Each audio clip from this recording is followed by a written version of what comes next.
They've asked us for an intermission here. No. Do You have to. Well, I guess we have to because they said so. They're the boss. So what are they, selling popcorn? Is there a bar? There is? Okay, that's why they want it. Yeah, well, we helped run the theater once. We know the markup on those. Back in the middle 70s, we've been talking a lot about different portions of our history lately. We're having a good time celebrating on the Celebration Tour. Back in the middle 70s, man, when we were riding around, we didn't have a whole lot. Our sound set in front of our bus back then was a reel-to-reel. Whoever even sees one of those. But we had a reel-to-reel, and the guys would all go home and make up their own tapes. And different songs, whatever everybody was in the mood for, we would put on that reel. And one of the things we did a lot of back then, I'm going to tell you a quick story here behind this next song before we take an intermission. And there's a story behind every song, except there's never time to tell it. So, back in the mid-70s, we would listen to the Staple Singers all the time. Man. We loved black gospel.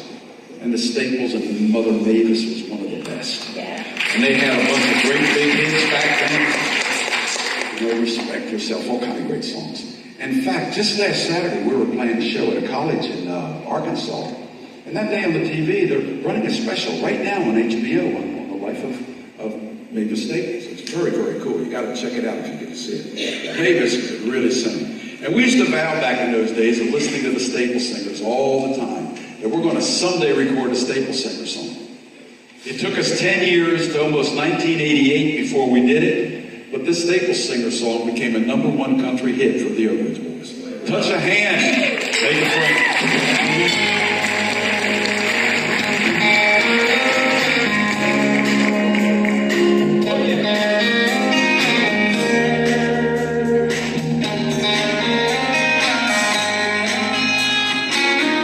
Can't you feel it in your bones?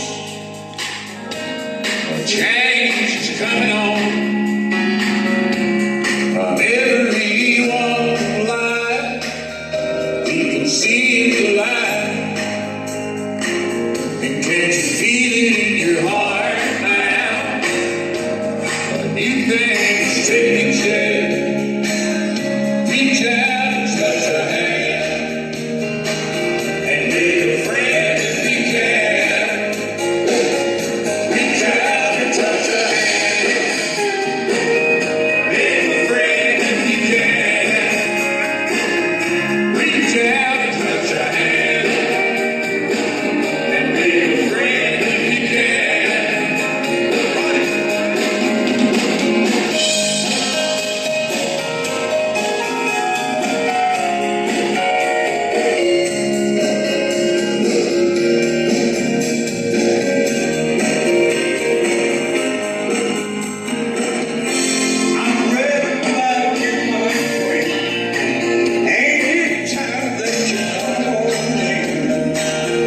feel bad when you do the song, kid.